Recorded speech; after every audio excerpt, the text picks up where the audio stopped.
Service in Miami has issued a special marine warning for Biscayne Bay, coastal waters from Deerfield Beach to Ocean Reef, Florida, out 20 nautical miles until 11:45 a.m. At 11:19 a.m., a strong thunderstorm capable of producing waterspouts was located near Cape Florida. The strong thunderstorm was nearly stationary. Hazard: waterspouts and wind gusts 34 knots or greater.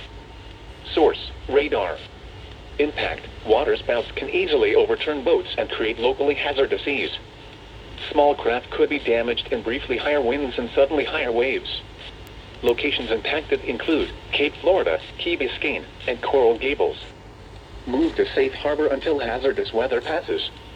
Report severe weather to the Coast Guard or the National Weather Service. You can also share your report with National Weather Service Miami on Facebook and Twitter.